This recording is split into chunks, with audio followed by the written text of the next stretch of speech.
যশোরের ঝিকরগাছায় সরকারের পক্ষ থেকে বিভিন্নভাবে সুবিধা গ্রহণকারী নাগরিকরা প্রধানমন্ত্রী শেখ হাসিনাকে ধন্যবাদ জানিয়েছেন। বুধবার বিকেলে ঝিকরগাছা বদরুদ্দিন মুসলিম মাধ্যমিক বিদ্যালয় প্রাঙ্গণে ধন্যবাদ জ্ঞাপন অনুষ্ঠানের আয়োজন করে ঝিকরগাছা উপজেলা প্রশাসন। সামাজিক নিরাপত্তা বেষ্টনী, নারী ও শিশুদের উন্নয়ন এবং বিভিন্ন পেশাজীবীদের জন্য সরকার কর্তৃক গৃহীত দক্ষতা ও সামর্থ্য বৃদ্ধিতে নানাবিধ প্রকল্পের মাধ্যমে ঝিকরগাছা উপজেলায় প্রায় ১.৫ লক্ষ প্রত্যক্ষ উপকারভোগী জনসাধারণ রয়েছে। তাদের পক্ষ থেকে প্রধানমন্ত্রী শেখ হাসিনাকে ধন্যবাদ ও কৃতজ্ঞতা জ্ঞাপন অনুষ্ঠানের এই আয়োজন করা হয়।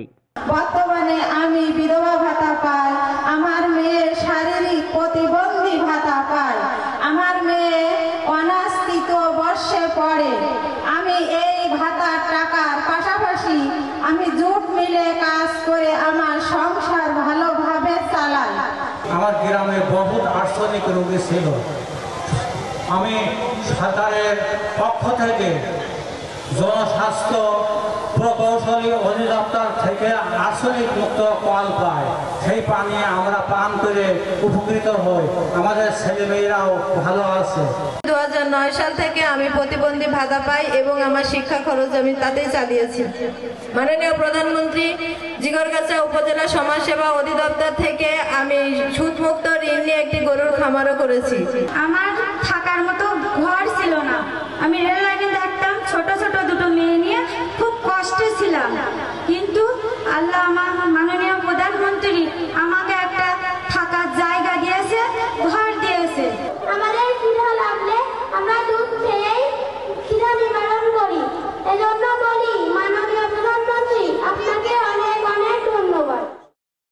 ধন্যবাদ জ্ঞাপন অনুষ্ঠানে বক্তারা বলেন, প্রধানমন্ত্রী রাজধানীতে বসেও প্রত্যন্ত অঞ্চলের মানুষ যাতে সুখে শান্তিতে থাকতে পারে সেই প্রচেষ্টা করে যাচ্ছেন। তার নেতৃত্বেই বাংলাদেশ এগিয়ে যাচ্ছে। গণপ্রজাতন্ত্রী বাংলাদেশ সরকারের বর্তমান প্রধানমন্ত্রীর নেতৃত্বে তার দূরদর্শী সিদ্ধান্ত এবং পরিকল্পনার ভিত্তিতে আজকের এই উন্নয়ন সম্ভব হয়েছে।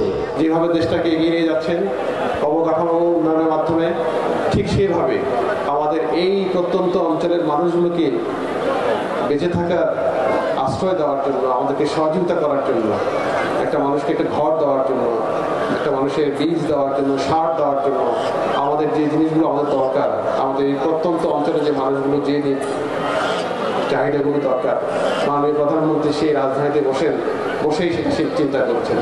অনুষ্ঠানে ঝিকরগাছা উপজেলা নির্বাহী কর্মকর্তা মোহাম্মদ মাহবুবুল হকের সভাপতিত্বে প্রধান অতিথি হিসেবে বক্তব্য রাখেন যশোর ২ আসনের সংসদ সদস্য, বীর মুক্তিযোদ্ধা মেজর জেনারেল অবসরপ্রাপ্ত অধ্যাপক ডাক্তার মোহাম্মদ নাসির উদ্দিন। এ সময় তিনি বলেন, বঙ্গবন্ধু আমাদের স্বাধীনতা এনে দিয়েছিলেন, আর তারই কন্যা আমাদের অর্থনৈতিক মুক্তি এনে দিয়েছেন। আমরা অর্থনৈতিক জায়ান্টে পরিণত হতে যাচ্ছি। প্রধানমন্ত্রী শেখ হাসিনা মানুষের সামাজিক সুরক্ষার বিষয়টি সর্বাধিক গুরুত্ব দেন, এজন্য মানুষকে বিভিন্ন ধরনের ভাতা প্রদান করেছেন।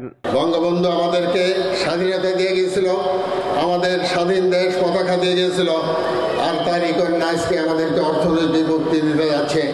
আমরা অর্থনৈতিক জায়ান্টে পরিণত হতে যাচ্ছি। আপনারা ইতিমধ্যে জেনে থাকবেন যে আমরা পৃথিবীতে এখনো 35তম, এই মুহূর্তে 35তম অর্থনৈতিক দেশ হিসেবে পরিগণিত। এটা আমাদের কথা নাই, এটা সারা পৃথিবীর যারা বিজ্ঞ ব্যক্তি তাদের কথা। আর এই দেশ আগামীতে 25তম অর্থনৈতিক জায়ান্ট হিসেবে পরিগণিত হতে যাচ্ছে। সেটা শুধুমাত্র বঙ্গবন্ধু কন্যা জননেত্রী শেখ হাসিনার সুপরিকল্পিত পরিকল্পনা এবং তার বাস্তবায়নের জন্য। আমি আশা করি যে আমরা আবারও উন্নয়নের মডেলের সঙ্গে আমরা থেকে ওটাকে অব্যাহত রেখে আবারও নৌকা মার্কায় ভোট দিয়ে আইন শৃঙ্খলা পরিস্থিতিকে সামনে রেখে আমরা ভালো অবস্থানে থেকে আমরা এই 2 উপজেলাকে মডেল উপজেলায় রূপান্তরিত করব। ধন্যবাদ জ্ঞাপন অনুষ্ঠানে উপজেলা প্রশাসনের কর্মকর্তা, আওয়ামী লীগ, যুবলীগ, ছাত্রলীগ সহ প্রায় 10,000 উপকারভোগী উপস্থিত ছিলেন।